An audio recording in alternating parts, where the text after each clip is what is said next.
I came across this interesting article which said that knowledge could not lead to transformation. And I found that quite a radical idea. Why so? Because all along, we have always known knowledge to be the most celebrated tool for any kind of change and transformation that we want to bring. And that's where we thought that let's explore this more, that how this transformation and knowledge is linked, that what could lead to the transformation if not knowledge. And if you all are okay to discuss, let's take the inquiry further. Before we inquire into this topic of transformation, I think it's very important for us to understand or accept what are we trying to transform and what does transformation in itself mean, because otherwise there is no moving forward. So if you observe and if you carefully observe the way the world is currently today, it's in a complete total mess, right? There are, at an individual level, there are people who are educated right from the beginning to focus on their ambitions and their goals and their careers and stuff. And they go about then living certain lives of a specialist where everyone's trying to become something. And then as a society, that culture gets taken forward in terms of interactions between various people. I'm trying to become something in my life, you are trying to become something in your life, and as such, the whole society is developed on trying to become somebody that they are not. And what's that created in the world? Now, that's created an environment of uncertainty for people, that's created an environment for me in my life about fear, of stress, of anxiety, where even if, whether I've achieved that desire or whether I've achieved that ambition or not, even at the end of it, let's say I've worked hard towards it and I've achieved it, at the end of it, I've still not found that fulfillment. And for people who haven't achieved it, they anyways haven't found that fulfillment, and there's a constant struggle or there's a constant strive to be someone that I am not. And in an ordinary sense, we talk about transformation like that I'm trying to become someone, and for me, that is transformation. Or you are trying to become someone, or your organization is trying to become someone, and for you, that is transformation. And when we approach transformation like that, it's very visible as to what's that done to the world. Right? There is mess all around, there is conflict, there is war, there is violence, and life in general is completely like a battle. Right? People are living mechanical lives, they're going on daily routines, and it's almost like a battle with one's own self, where I don't know where I'm headed, where there's constant struggle, there is suffering, there is sadness, there is chaos, the relationships are in a mess. As a result, the world is in a mess, the relationships between our neighbors, between countries, between families, everything seems to be in a mess. And we are inquiring now whether knowledge is going to get us out of that mess. And knowledge as such is not going to lead to that transformation, because we've used knowledge so far to get to a certain stage. Knowledge is the one that has educated us on these goals and ambitions and stuff. And as a result of actioning on that knowledge is the state where I am, where we're not able to find happiness, we're not able to find joy, we've lost our connect with nature, we are slowly losing our connect with all of life. And all that seems to be filled up in world around us is an environment of conflict, whether it's within one's country, whether it's outside of a country, whether it's in our neighborhoods, in our relationships. And that's the world essentially that we are building upon. And if you notice even further carefully, from right from the very beginning of childhood till the adulthood, all of our activities are surrounded by a concept of war, whether in a different sense, are surrounded by a concept of violence, whether it's competing at a school level, whether it's competing to get jobs, whether it's competing to prove that my religion is better than yours, whether it's competing to prove about the economic stability in nations, whether it's competing to strive for economic growth should be better than everyone. Each and every human activity today, as we speak, seems to be built upon this or has this element of violence or competitiveness in it. And then we wonder, why are we living in a violent world, or why there is conflict? And in my view, knowledge has led to this violence. Right? We've been educated in a certain way to think of our own selves, to strive for excellence, to have ambitions, to have goals which are competing with each other. And the definition of that goal is it's only worthwhile if it's better than yours. It cannot exist without a comparison. And in that comparison, and within that comparison, being better is what we currently call transformation.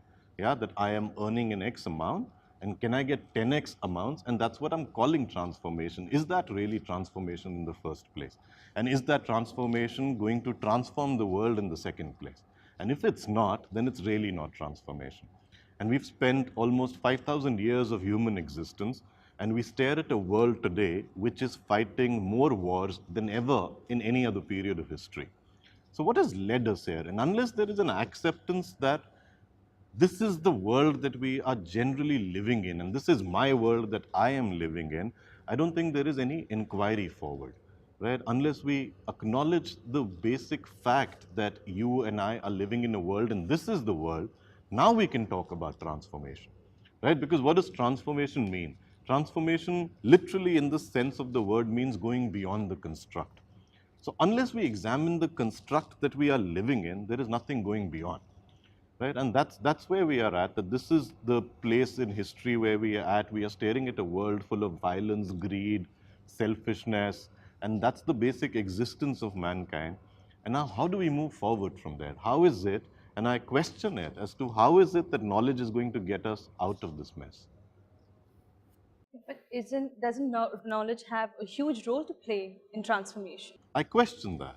I wonder, what role does knowledge have to play in psychological transformation? Knowledge has its place. It might have a place in giving us action, right? We are sitting right here, right now, and we all have to go back home. I need knowledge of my destination from point A to point B to drive action in my life. Beyond that technological, mechanical, physical action, I question as to what role really does knowledge have to play in the psychological transformation that we are talking about. I am faced with fear. I am faced with fears of poverty or fears of hunger or fears of not being relevant. I'm faced with suffering. I'm faced with crisis in my life. And I wonder, has the knowledge got me there, or is the knowledge going to get me out of here? What other way is there? That's what the whole inquiry is about. Is there another way? Is there another way that knowledge can show us? Or are we talking about a transformation of freedom, which is freeing the mind of knowledge itself so that we'll be able to see another way? Right? Because if you observe carefully, knowledge is what has led us here. At least in the recent history, which is most studyable in a sense over the last 100 years, there's been an influx of knowledge. Right? Influx of knowledge has led us to become specialists in certain fields. As a result of becoming specialists in certain fields, we've gone about our business to acquire more knowledge so that we can have a knowledge bank that is more than yours in comparison. And that competitive spirit has basically become the cause of wars in the world in the first place. If I don't want to be better than you, then there is no conflict. If India doesn't want to compete with the Pakistan, or in America doesn't want to compete with the Russia, then there is no violence. Then there is no scope for a violence. The problem starts that I've been educated that my life is worthwhile only when I'm better than you. And that's the damage that knowledge has done psychologically. Now, we're not saying that knowledge doesn't have a place. Technologically, in making things, in functionality, in things which are hard problems, yes, knowledge has a role to play. It gives us action in our daily life. But I question whether knowledge is going to lead us to the freedom that all of us hope we have, or knowledge is the problem in the first place. Right? What does knowledge really do? And I would invite you to look at it. What role does knowledge play in our lives psychologically? What does it really do? Technologically, yes, you have a job, you have to function to be able to get your salary or whatever it may be, to meet your ends or to put food in your stomach or to go from one place to another. Yes, we need knowledge. But psychologically, what does knowledge do? So, if we look at it very objectively, knowledge is only helping us function better or Correct. function. Correct. Beyond that, in terms of transformation, it's actually not playing any role at all. Correct. And why not? Because psychologically, what is knowledge doing for us psychologically, right? The word individual in itself, right? We're talking about transformation of an individual. The word individual in itself at its root means something that is indivisible, right? It's derived from the word called indivisible, that is something that cannot be divided, something that is unfragmented, something that is whole. Now, psychologically, as such, human beings today are anything but whole. And that fragmentation or that division starts with knowledge. I am raised, I am born, I am educated that I am different from you. I'm educated about my relationships. I'm educated about my country. I'm educated about a nationality. I'm educated about my religion. I'm educated about spiritual things. I'm educated about what I should do or not do in a life. And each of these knowledge factors or each of these educations in psychologically has divided me. Put yourself into the shoes of a 3-year-old who's seeing life as a whole, who doesn't know separation, and that child is educated. And each of that education or each of that fragment or each of that division is a scope for conflict. So that's the problem, isn't it? What we are told, that there is a nation and you are an individual or you are special, and that causes the division. That causes Right. the division. Psychologically, that knowledge is the basis for division. If I have no nation, no knowledge of what nation I am in, right, then I have no nationality. If I have no nationality, there is no scope for a war because there is no conflict. Right? For a person who has no nationality, the world is one. And if the world is one, there is nothing to fight about. Psychologically, the division occurs because of knowledge.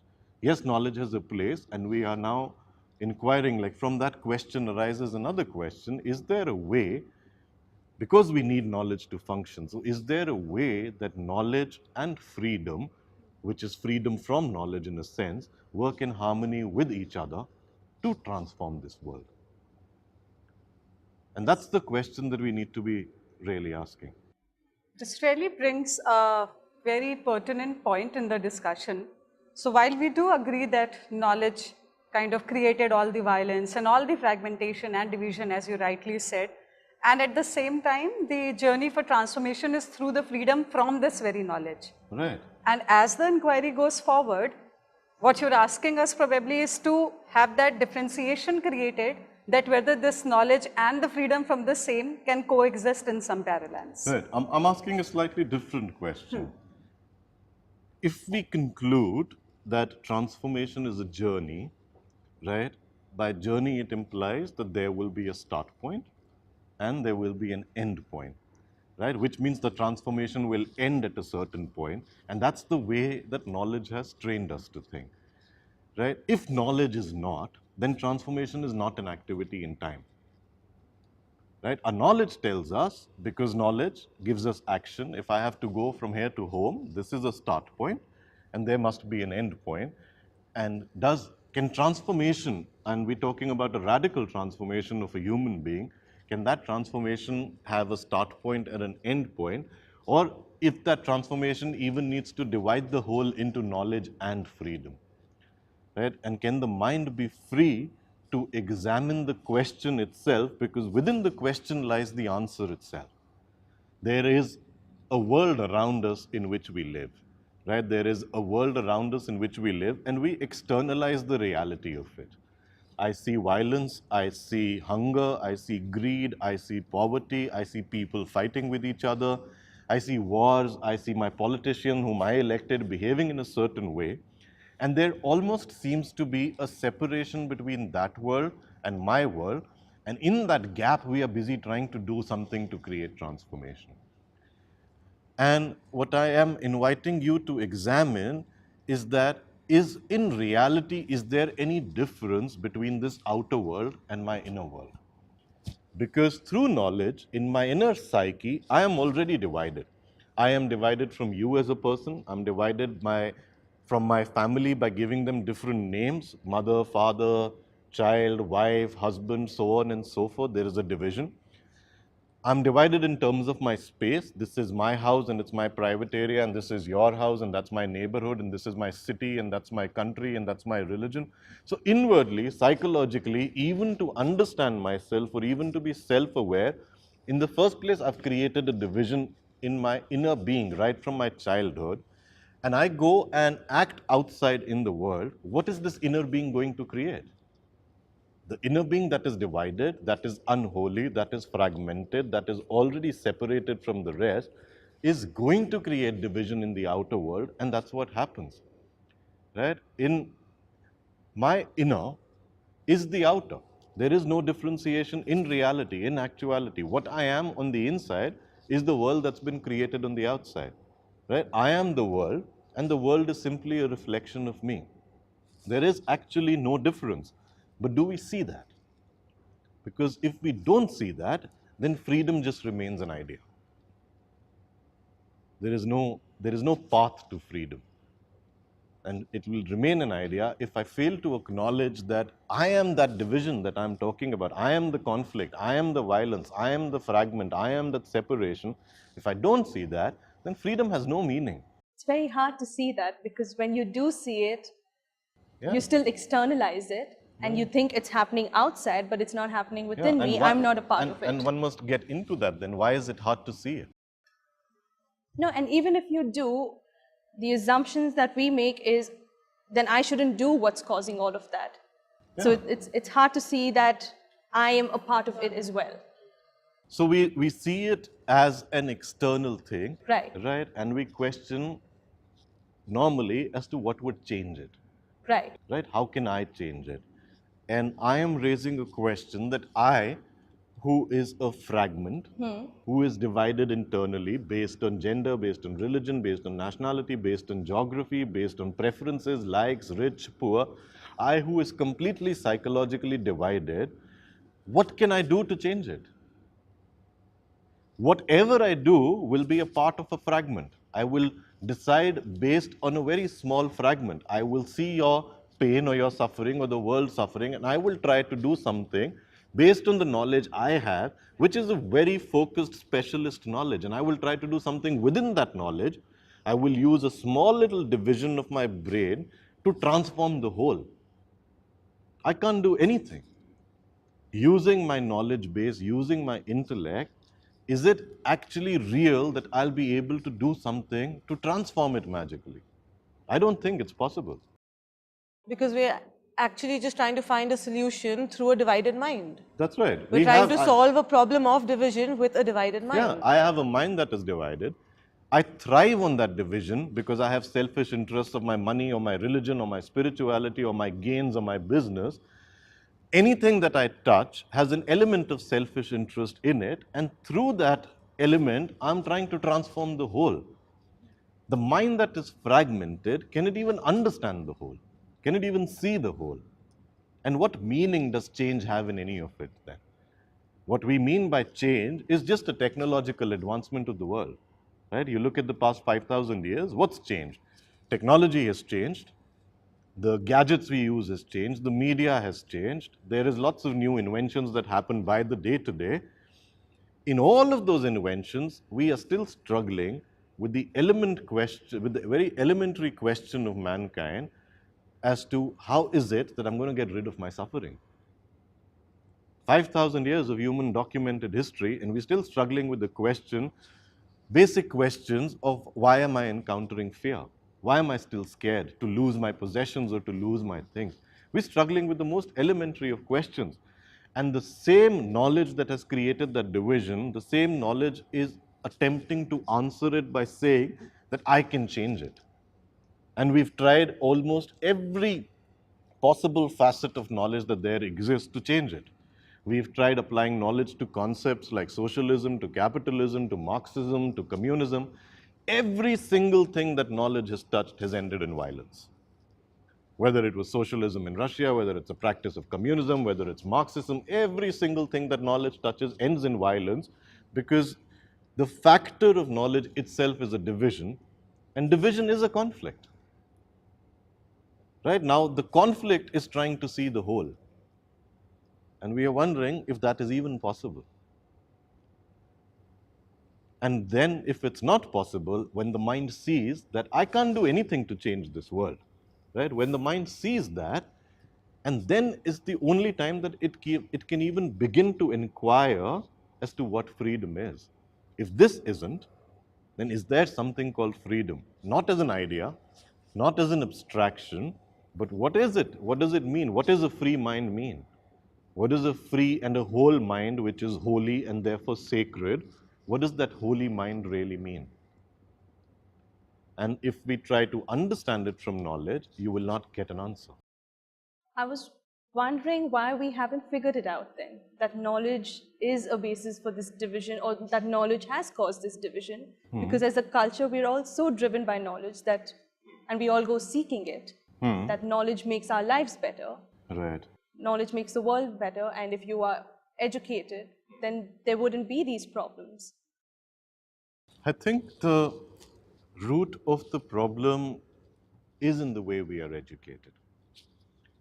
Because right from beginning, I'm taught to think of myself before anything.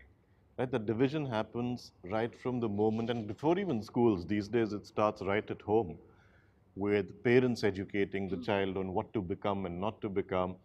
And at the same time, when you are giving the child an education to excel in life, at the same time is coming an education about religion and spiritual preferences, so to say, which teach you the opposite.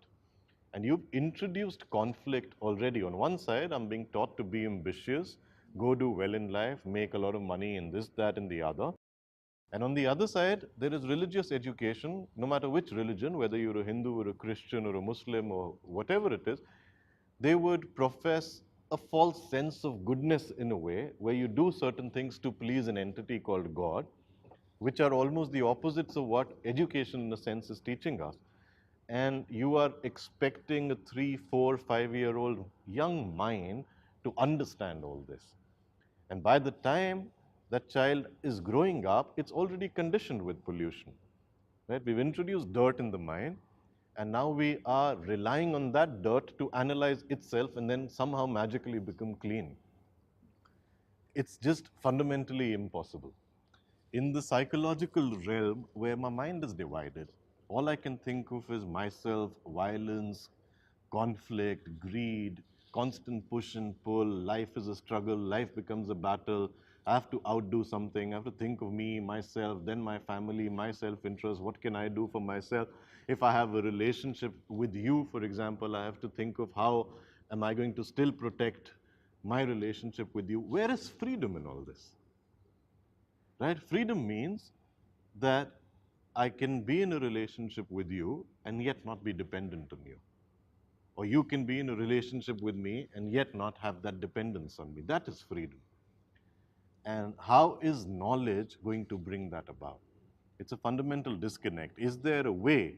We still need to operate in the field of knowledge because I need action in my life and there is still things to be done. Is there a way that freedom and knowledge can coexist so that they lead to a transformation? But in the current way, the mind is structured to operate entirely on knowledge, right? Entirely, whether it is my daily function of a job or whether I have to perform a ritual in a temple, everything is a function of knowledge, right? And where did this knowledge come from? Where did I get my knowledge from? It's passed on generation after generation, like the people before us. Yeah. My knowledge comes from my elders, my families. My knowledge may come from my teachers in the form of formal education. My knowledge later on may come from books that I'm reading, or it might today come from the videos that I'm watching, or my knowledge might come from another person or something. And if you notice, almost in its entirety, all of the knowledge is fed into this mind from somewhere outside. It's not even my own, right? All of this knowledge is coming somewhere from outside. It's fed in. All of the knowledge is past. It might be new to me, right? I might have heard something or learned something for the first time. It might be new to me, but it's still old. It exists, right? All of that knowledge coming from somewhere outside. It's the past. It's fed into my mind. That's old. It's essentially the past which I am expected to use in the present to transform a future. Right? Do you see the illogicality of all of this? That I want to use something that's dead, it's gone. And I want to transform the future using something that's dead. It's just not possible. It's not even my own. It's come from outside. It's come from something. I hash some permutations and combinations, and I can trick my mind into thinking that it's created something of its own. and it's looking unique, but it's really not. And I'm using something old to transform the present. The present is alive, right? Life is alive, present is alive. It's always changing, it's always moving. The mind is dynamic, the environment is dynamic, and I want to use that old dead past in this now environment and hope for miracles. And it's just not possible. And we then generalize it by saying that it's become a culture or it's a societal issue or it's a cultural issue. Who formed this society? How does society get formed? How does a culture get established? My relationship with you is the basis of entire society. I interact with you and we have a relationship. You interact with her, she interacts with 10 other people. And like that, relationships spread to create a society. And my basis for interaction with you is my divisive knowledge. And now I'm wondering, why do we have a divisive society? What else can this mind create? And then we question as to where is freedom in all of this, right? Culture at the very root of it. What does the word culture mean? Culture comes from something called cultivate, right? The land in earlier 14th, 15th century, the original meaning of this word culture was to cultivate. The land has to be cultivated to produce goodness or a flowering of goodness in a sense, to grow a flower from almost nothing. And culture is a word which denotes that, which essentially means flowering of goodness, right? From nothing can there be goodness that can flower. And where is that goodness in knowledge? Is there any goodness in knowledge, psychologically? Anything that knowledge has touched in the period of history has ended in violence, because the very basis of it is division. You might produce the most sophisticated of airplanes, we still use it to kill other human beings. We might produce the most sophisticated of technologies, we still use it against each other in an act of war. And now we want to create artificial intelligence, which is nothing but all of this knowledge in an external body, and hoping that that will make our lives simpler. Is it even possible? The knowledge was something which is not my own. And all the time, this is how I'm acquiring it, thinking it to be transforming my life. Right. And then the very question that can any goodness come from something which is at the root very divisive, and which is at the root from past, and which is creating nothing but fragmentation. Right. But obviously, goodness cannot come from any such thing. And while how we have been conditioned is to use knowledge to create the goodness that we want, whether in relationships or in society, or the freedom that you often on talk of. It's important to recognize for the mind, it's important to perceive that what is the society we are living in, and that society is me. Right? We have a society which is full of greed, we have a society that is full of violence, we have a society that is selfish, we have a society that loves to debate. No matter what is currently this mind is exposed to, whether it's watching television, whether it's watching a cinema, whether it's watching a live reality show which is happening live, whether it's watching 9 o'clock news in your home or any other form of actual interactions that you're exposed to, whether in your office or home or something, there is absolutely nothing all day long this mind is exposed to but some form of violence. Violence not just in the physical sense, but you just have to look at the 9 o'clock news to see how people are just full of violence. Or you just have to watch a movie which we are calling entertainment, which is based on killing other people. Or you have to watch a television which are getting popularized by popularizing conflicts in families or friends or countries or something. That's what we are watching for entertainment. And I am watching that, and I am creating that. Some human beings are creating that. Some human beings are. Where is it all coming from? It's coming from because it already is in me, right? And that me is the outer, that I am the society. Because all my mind can think of, even in creating, is some of those things, because that is what I'm full of. And unless the mind sees that my inner is the outer, that I am the world and the world is me, there is no movement forward. We can talk about transformation, we can talk about freedom as an idea, And that's what knowledge does. It just becomes another fragment, and you will like to listen to it right now, and it gets stored in the mind. But within minutes at the end of this conversation, the mind will get attracted to another fragment, which will oppose this one, and will again be caught in some conflict. And this mind is trying to inquire, can I be free? And I think it has no meaning. Our minds are based on knowledge acquired from 5,000 years. It's static. It's like a second-hand mind. And this second-hand mind now wants to be free. It is nothing more than an idea. And because it's an idea that's appealing to the mind, because it sees its futility, right? No matter what your struggle is in life, sometime you will come across your own self and you will see the futility. You want an escape. And now this mind is absolutely ripe for misuse, which is what religion and politics have done in the last 200, 300 years. It's nicely been misused and misguided, again in the name of goodness, but there is no goodness. Right? Religion is an idea. It's written and created by people based on an idea. It's a theory. Every religion based on a certain book, right? That's a theory in itself. Theory is the past, and we want to use that theory to transform the present. Does theory have any place in living? Something that is living, right? Nature is alive outside. Does theory have any place in it? And can I be free from theory? Can I be free from the past? Can I be free from the tradition? Can I be free from the knowledge? And if I can be, maybe there is a different way to live. But as long as I'm caught up in the world of knowledge psychologically, freedom doesn't mean that knowledge doesn't exist. In fact, it means that it exists in harmony with the rest of nature. And can I be free at the very beginning to even inquire into it as to, is there something called freedom in actuality?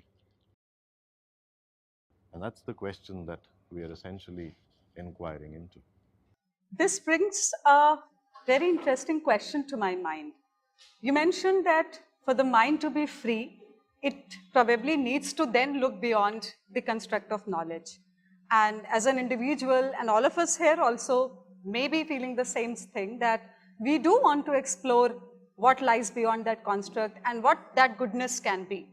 And to experience that goodness, even if I try to step out of this domain of knowledge, in my way, it brings back certain anxieties and certain insecurities that what if I kind of let go and take this stand, where does it leave me? You see, knowledge and each fragment of knowledge in itself is a contradiction, right? This, me and you, we and they, my country and your country, my religion and your religion, each aspect of knowledge in itself leads to another contradiction. And we are wanting to find out that can this contradiction in itself understand goodness, right? Goodness in itself doesn't have any contradiction. It's just goodness. It doesn't have an opposite. Now, can the mind, which is fragmented and divided over centuries through knowledge, can knowledge understand goodness in the first place? Right? Can the mind, which is operating in the field of knowledge, which is in the field of time, which is in the field of time and space, can that understand something that is goodness and is goodness within that field itself?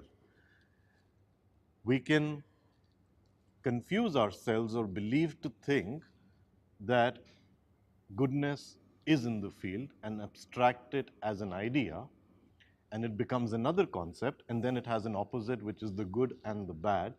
But I question whether it's possible for the mind to experience goodness itself.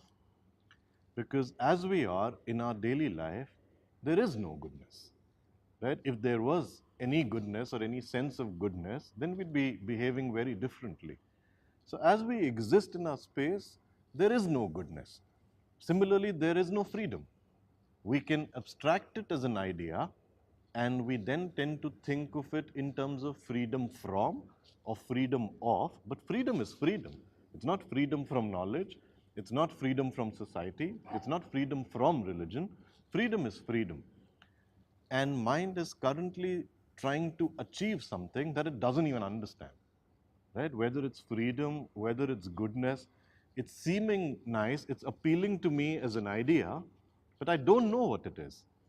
Because if I begin with something that I know what freedom is, then I've already got it back to the field of knowledge, which means it's in the field of the past. And now it becomes an idea extrapolated onto the present to be achieved in the future. That's the way we've operated all our life, and that's where there is an absence of freedom. So one must have the humility to accept that I don't know goodness, right? I don't know freedom. I have no way to it. There is no path to it. And when I accept it, then what am I left with?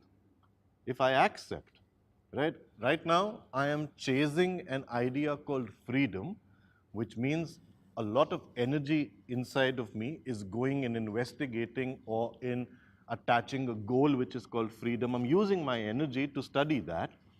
Whereas if I accept there is nowhere to go, or I accept I don't know freedom, or I accept I don't know goodness, right? What happens to that energy? It doesn't go anywhere. Doesn't. Which means I now have the energy to inquire. But I can't inquire into freedom because I don't know what it is. So what can I inquire into? I can inquire into what I have, which is only knowledge, which is all of my knowledge accumulated from my childhood up to now. I can look at it because I now have the energy to look at it because I've rejected the idea called freedom. I've rejected the opposite called goodness, which means I now have it in me. I have the energy available to just simply look at what I am or what this knowledge is. And maybe within the examining or looking into or perceiving into this thing called knowledge itself sets it free. Right? So what is knowledge? Where do I, how, what does knowledge do in my mind? What is it to know? Knowledge essentially means to know something, right? So psychologically, what is it to know? What does it do for us? Why do I want to be in the know? If I don't know, if I don't know what the society knows, what would it do to me? If I don't know what the society Yeah. knows, it would make me uncomfortable. It would make me, why would it make me uncomfortable? Because I believe that I will be alone, I will be separate from the rest of the world. Correct. So I want to know to be having some sense of comfort or some sense of security in the world. And I want to know what you know or the way the world behaves so I can fit in or I can manage and I don't end up being insecure. So psychologically, mind is seeking security. It's finding that security in knowledge or in the majoritarian belief systems or in the organized belief systems or in careers, in jobs, and so on and so forth. There is a physical security, but we're talking about the psychological security, and mind wants to be in the know, right? I want to know the history, I want to know my job, I want to know the religion, I want to know the opposing view, I want to know the society, I want to know the culture, I want to know nation, I want to know everything. And then once I've got that knowledge, what does the mind do with that knowledge? The mind now wants to use that knowledge, not with the original purpose that it started accumulating, which was security. Now it wants to use the knowledge towards advancement of some selfish interests.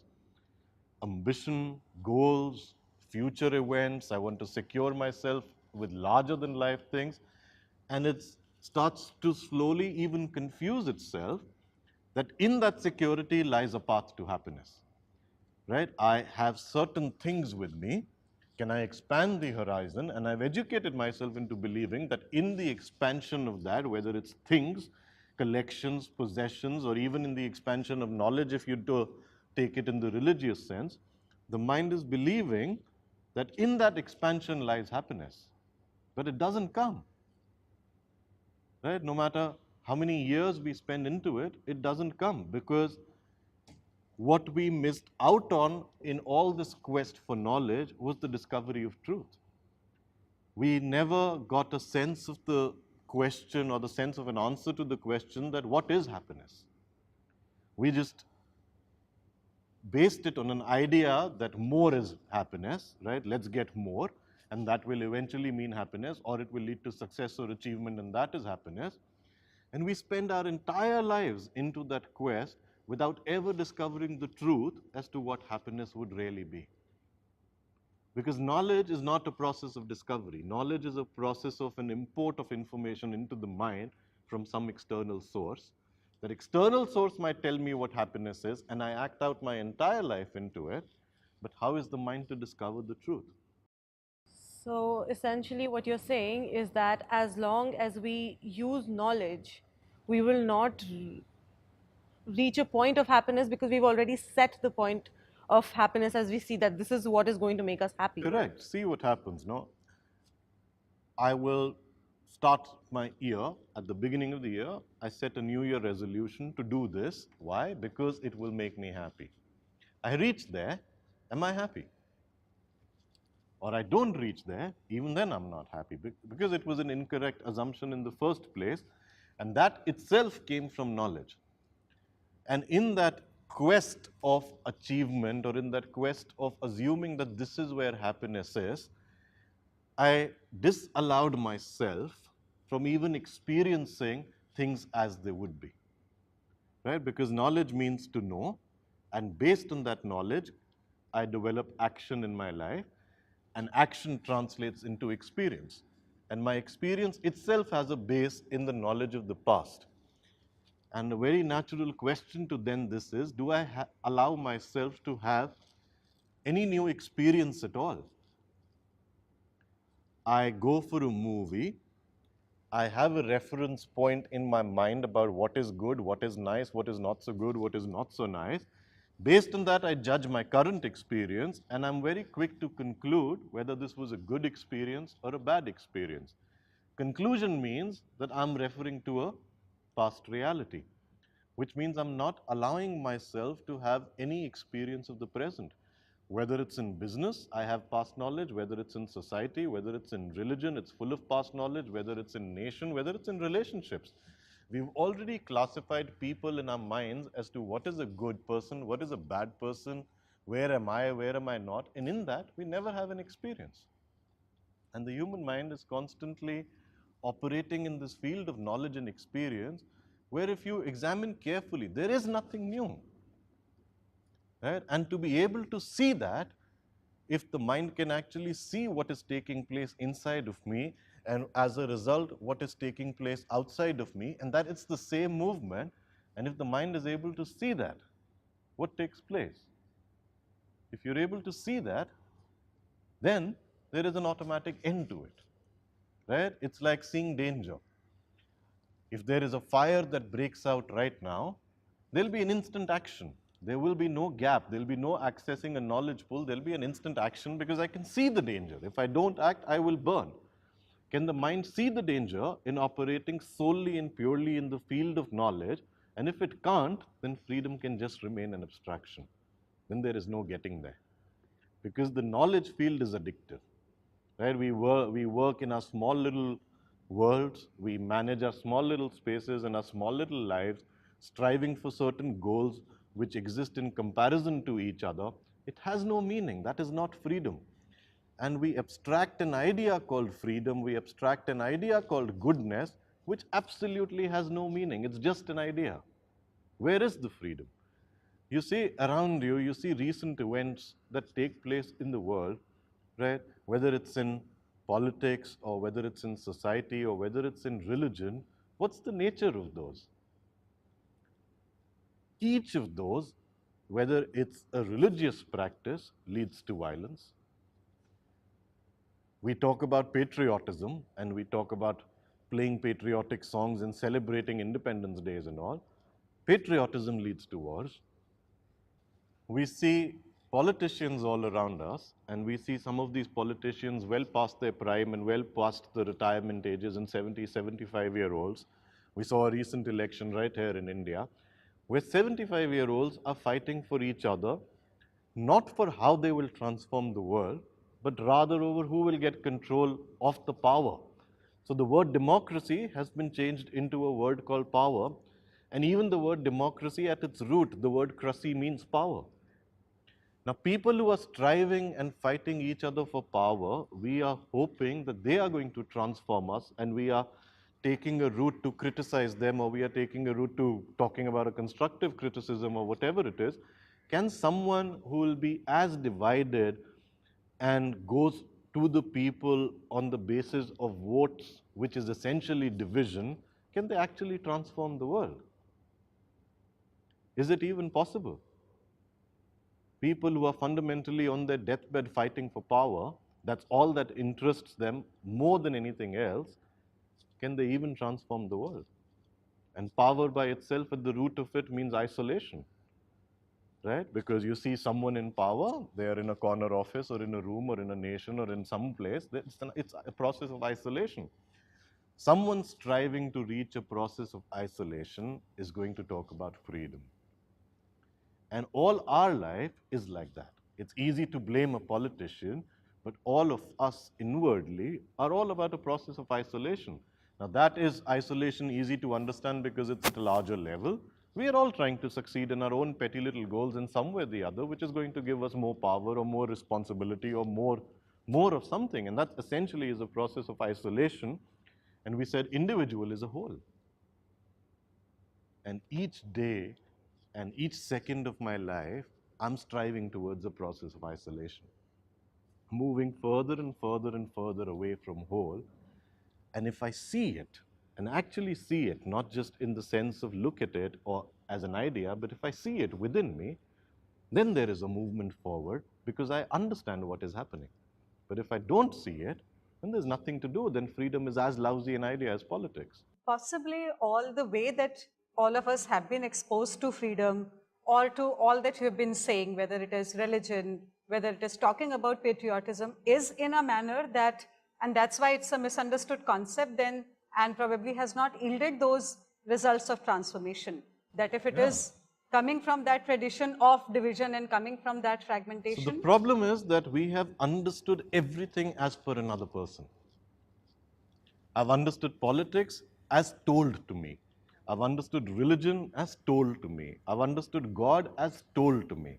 I haven't ever found the truth. And over the years of operating in the field of knowledge and experience and beliefs, which has all come from outside into my mind, I have now totally lost the ability to find the truth. So corrupted and so conditioned the mind gets, it doesn't even know where to look.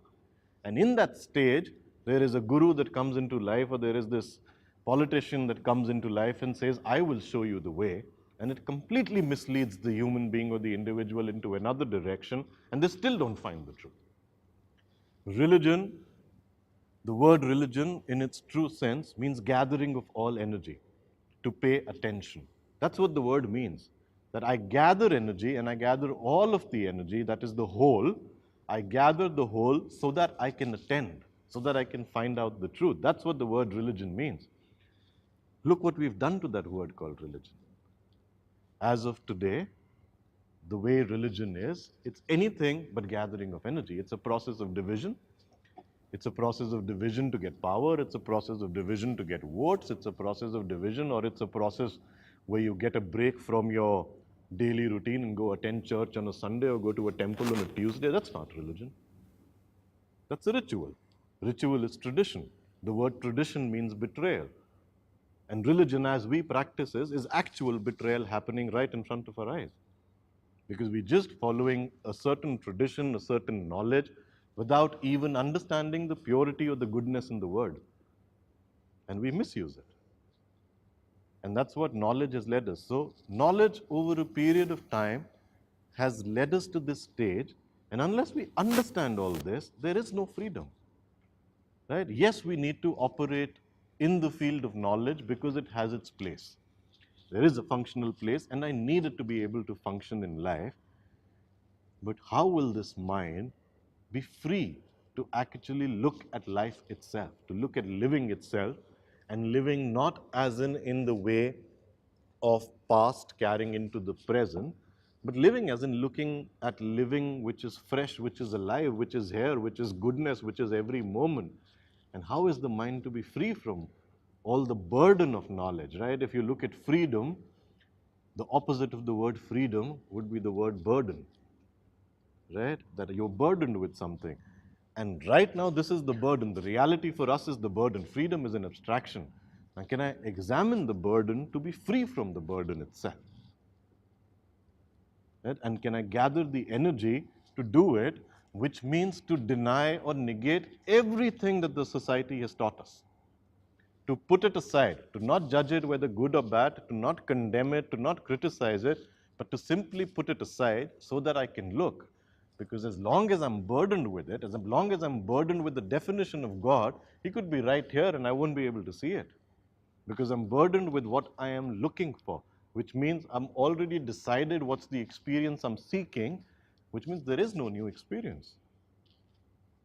So how does the mind move, or how does the mind examine this burden? And what kind of a mind is needed, or what quality in a human being is needed to be able to examine oneself with respect to this burden? You're saying that religion is a gathering of energy, but it's anything but that. Right. It's so divisive in its nature.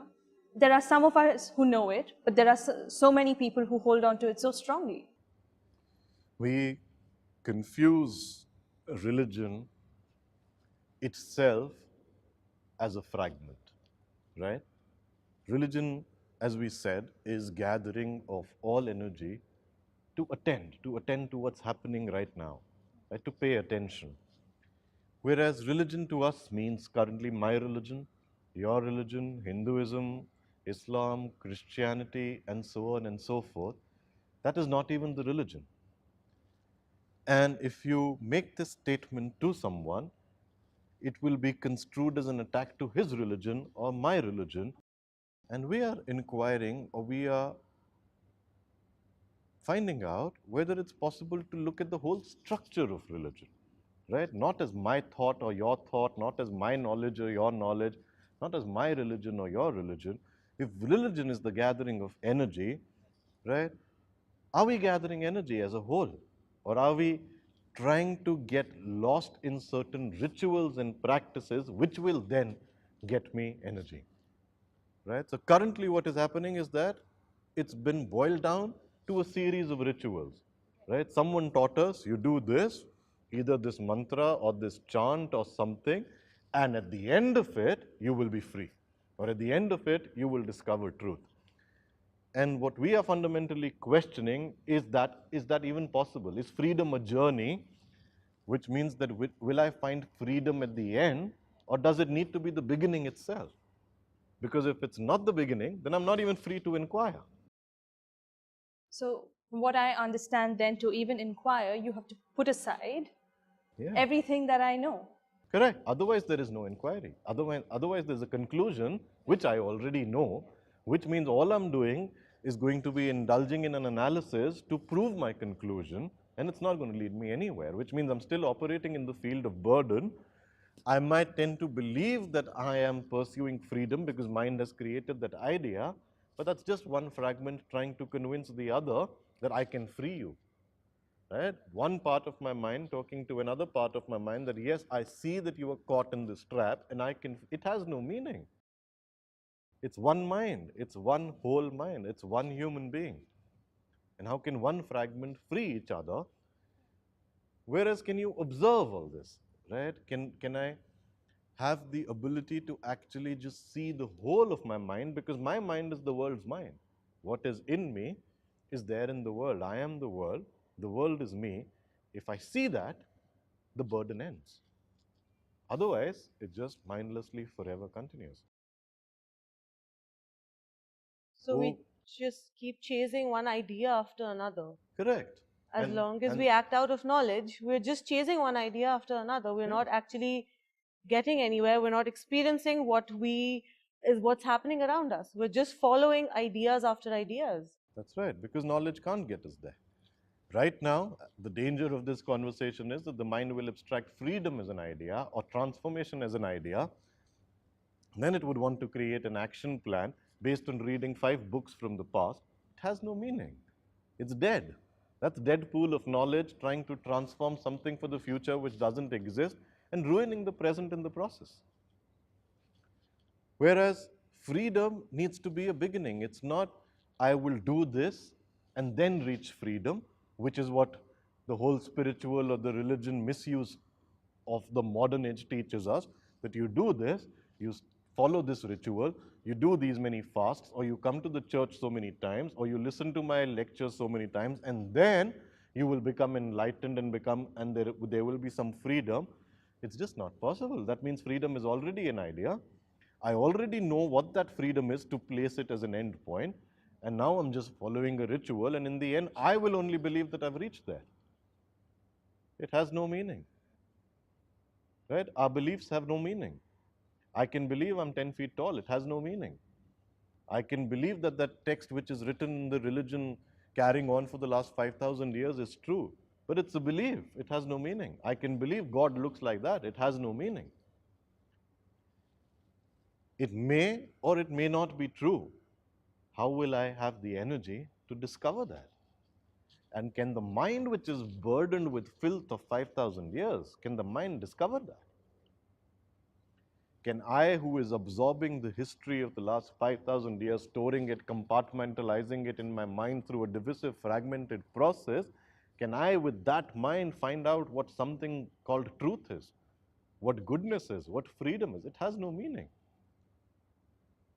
But if I can examine, as we are talking, if I can examine the whole structure of what knowledge does to us, if I can examine how it plays out in my mind, then maybe it can end.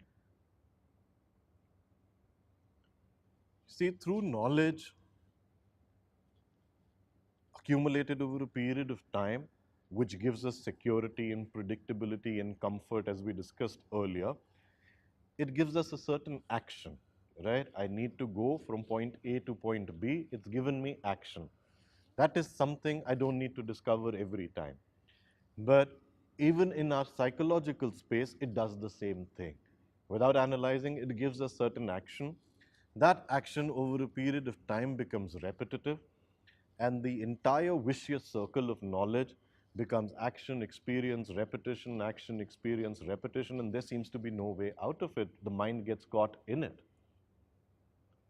And the same mind then tries to devise a mechanism to get out of it, but there is no mechanism to get out of it because it's the same mind that is trapped.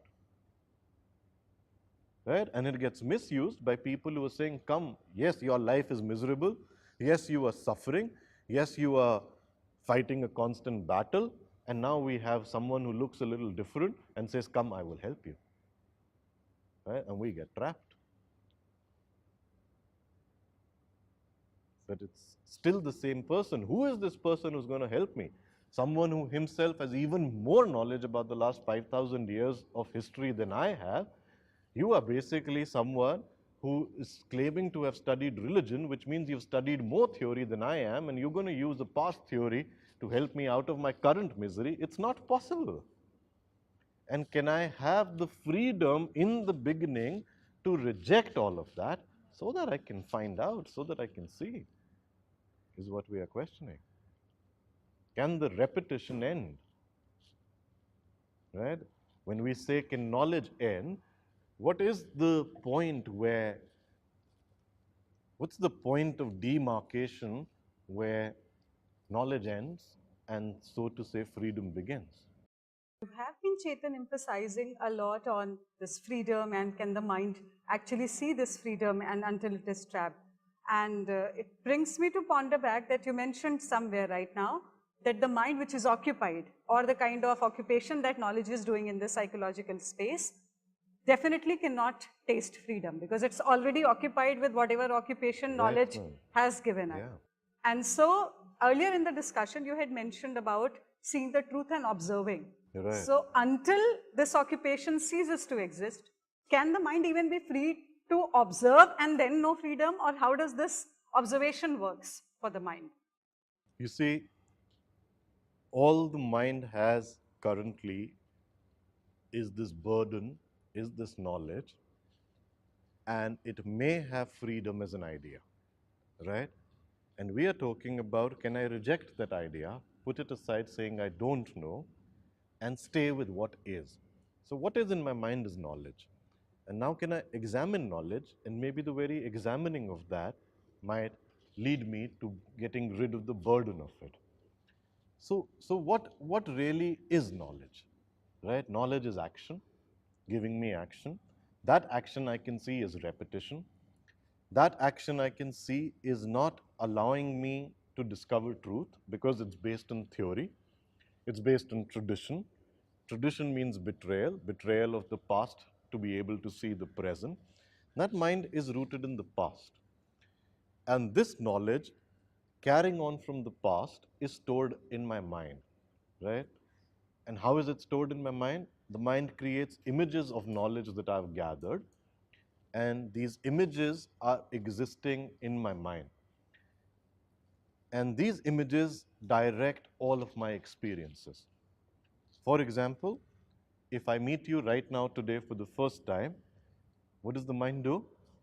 It will very quickly establish an image of this is Roli, this is Snehal, and there is an image associated with it. The next time when I meet you, am I free from that image?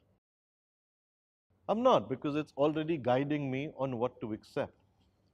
So knowledge is action, it's experiences, it's tradition, it's the past, it's theory stored in the form of images that interfere in my present experience. In experiencing anything afresh, can the mind be free from the image?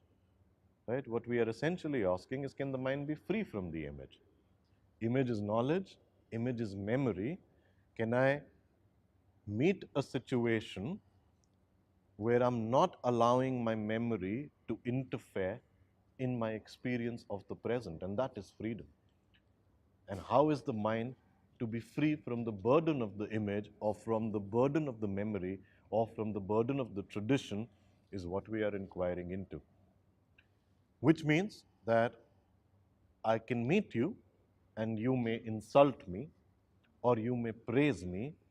What is the quality of the mind which is going to see it, which is going to record it, because that's the function of the mind, but not let it interfere in the next time I see you? Right? Are you understanding the question? I am meeting you and you have insulted me. Can I allow that to not interfere when I see you the next time? Because otherwise I'm not free.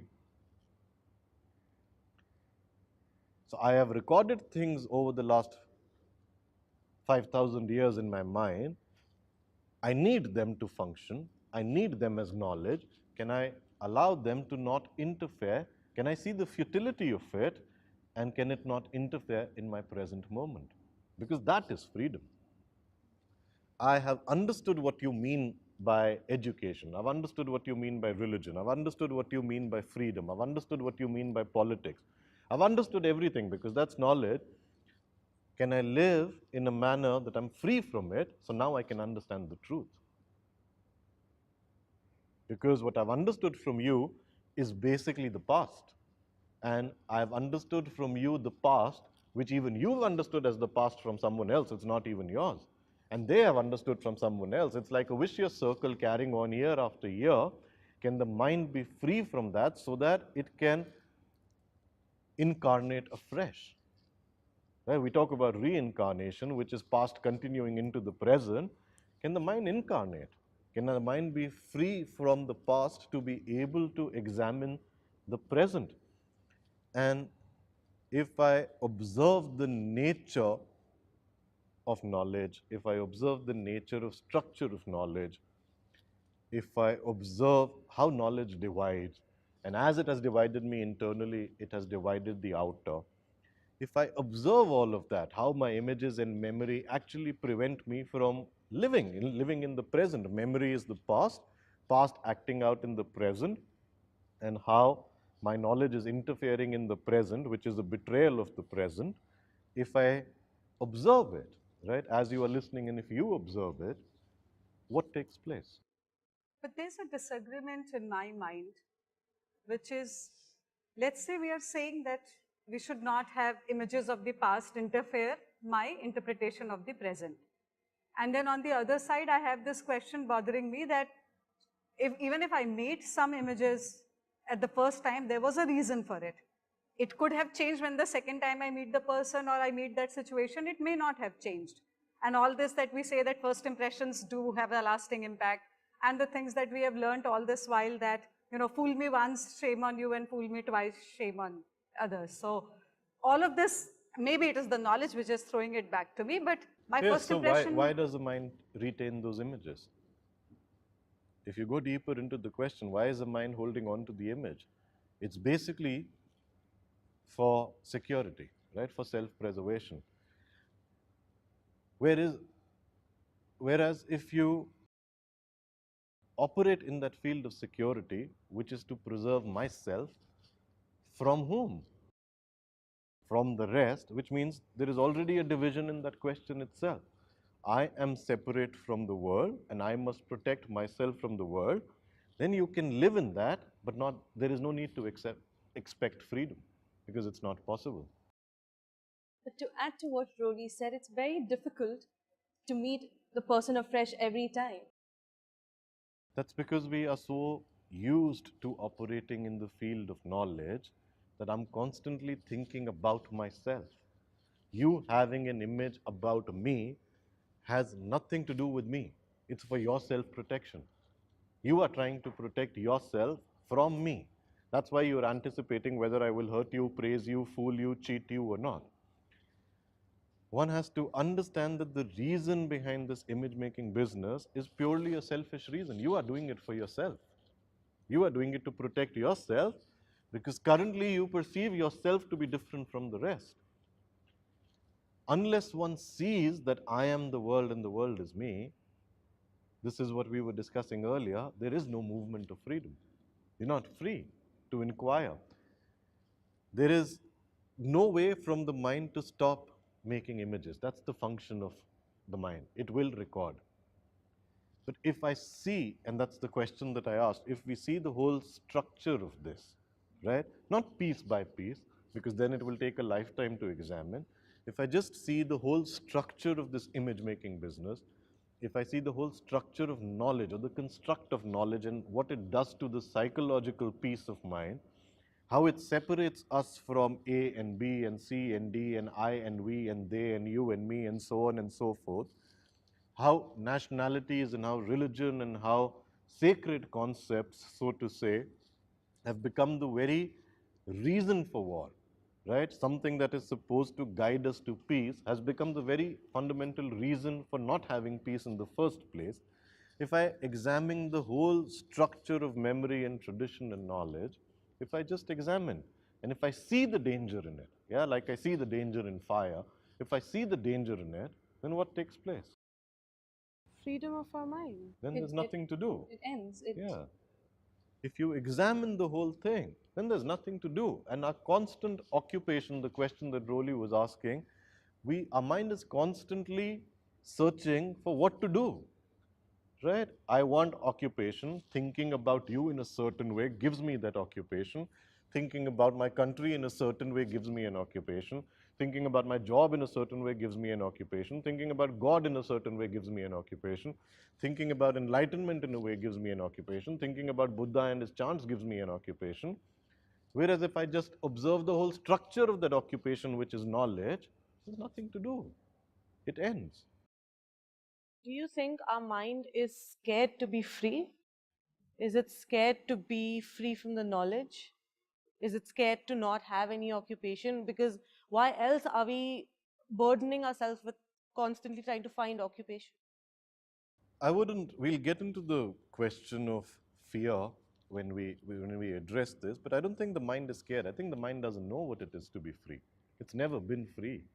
It's used to action, it's used to repetition, it's used to predictability, it's used to comfort, it's used to conformity, it's used to authority, it's used to fear as a mechanism. It doesn't know how to be free, right? It's tied up in this domain of knowledge and it seeks transformation of freedom as an idea and it converts it into an action plan as if it knows what's there at the end of the journey, right? Transformation was going beyond the construct.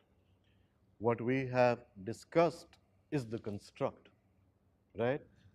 The same knowledge that got us into this mess is trying to free ourselves of the mess. And it's fundamentally impossible. However, if I observe the nature of that knowledge, I can realize that there is nothing to do. And now when there is nothing to do, which means there is no occupation, which means the mind is free, which means the mind can actually gather energy to actually go beyond, right? And we of course need to build this up to see how it can or when it can go beyond. But unless the mind sees the reality of what knowledge is or what the construct is of the fact that I am the world is me, whatever I'm criticizing exists within me, that's why it exists in the outer. And when the mind sees that, right, it ends. It's like seeing danger, right? We fail to end things. It's like seeing a fire, right? Whatever we are occupied with right now will just come to an end, right? And we will run. If I see the danger, if I actually see it, perceive it inside of me, and if I see it, then it just ends. There is nothing to do. Where do we go from there? That again has a danger of defining a destination, Right. right? You see, knowledge will work in the field of time and space, right? In the sense, I have a start point, Right. I have an end point, Yeah, what you said earlier. and it will take me a certain amount of time to get from here to there. Does freedom have a start and an end? Right? And if it doesn't, that means it doesn't function in the field of time and space. So, if freedom had a point A and a point B, in 5,000 years, we would have probably found it. Freedom is freedom. Freedom cannot, if freedom has a point A and B, then it's not freedom in the first place. And within the field of knowledge, which is the time and space, maybe the question to even explore further is, can freedom even exist in time and space? From that question arises another question: if it does not, that can I use something that exists in that space to find something that doesn't? And obviously I cannot, which means fundamentally I need to be free from knowledge in the first place to even be able to inquire. And there is no process to be free from knowledge. All we are saying is that we have abstractions which are called freedom or non-realities because we don't know it. We have abstractions which is called transformation. We have abstractions which is called spirituality and enlightenment. But how will we inquire? And unless I observe and examine the very structure of what is happening, I cannot inquire. And when I do observe it, and I can see and literally feel, and not just intellectually, but actually feel the danger of that existing within me and therefore the world, then I'm free from it. I won't touch it. There's nothing to do. If I could see this is fire, I won't put my hand in it. But can the mind, what kind of a mind does it need to actually be able to perceive? Because I think the problem really is that we might have even lost our ability to perceive in a sensitive manner, to even connect as to what is happening wrong. And I think the way experience and knowledge has worked, it's even deprived us of the very basic sensitivity to be able to see. So you see, mind has lost its sensitivity to see, to actually perceive, right? The word perceive means to take cognizance of, right? To take cognizance of, whereas all that our mind knows is to recognize. Right? It's a subtle difference. All we know is recognition, which means cognition of something that already exists. Whereas the ability to perceive just means to take cognizance of. And long as I have an image about you, how will I take cognizance of what you are in this moment? I form an image that pretty much stays static with me throughout my life, and each and every time that I'm meeting you or a situation or a problem, I'm meeting you with an image of the past, which means I'm failing to see the present, which means I'm constantly living in tradition. Tradition means theory, means betrayal from the past, and I am constantly day in and day out living a life where I'm betraying each and every moment of it, based on certain theory and certain ideas and concepts and knowledge which are not even mine. I have just chosen to believe in them as another person told me, right? And that person himself or herself might not even have seen the truth. They have also chosen to believe, and in this whole circle of belief and knowledge, we just operate our entire life based on ideas and concepts and traditions and beliefs and knowledge. It has no meaning. We are operating, and we think it's intelligence to know more, to be able to know more than you, because we have confused it to intelligence. The word intelligence at its root means to be sensitive to what is happening around. And we've lost that sensitivity. And unless this whole system of knowledge and belief ends, there is no beginning of sensitivity. There is no perceiving, there is no taking cognizance of, there is only recognition. And recognition, it means past, which means it's dead. So we're living the present by something that's dead. It's just not a way to any transformation of freedom. And fundamentally, what we are asking is, can the mind develop itself or see this whole structure of knowledge and beliefs and experiences that it's caught in, and end it? And it doesn't have to do anything to end it. The very seeing of it is the ending of it. If I don't see fully, then all I can do is build further occupation. Right? The danger is that to end it, I will do A, B, and C, and you're right back in it, because it's given the mind an occupation. Whereas there is nothing you can do or I can do to change the world. All I can do is see it and end it, and that in itself, in our relationships with each other, may transfer to other people and create a different society, but I can't be concerned about that fact. All I need to be able to do is to be able to see it and end it. And if I don't see it, then there is no going forward. Then I stay where I am, where freedom can remain an abstraction. This discussion brings us to exploring the inquiry, the relationship between knowledge and transformation, the point where we started. And we explored how something which is rooted in the past, all of the time it makes us believe that future can be created on that. Something which is divisive, we use to create a world which we fancy as unfragmented. Something which gives us occupation, what we seek is the very opposite of it from, which is freedom. So we saw what knowledge does, and in the next session, maybe what we can explore is to inquire about, can these images, can even the true authenticity of relationships be established on the basis of knowledge? Can we even know what true relationships are?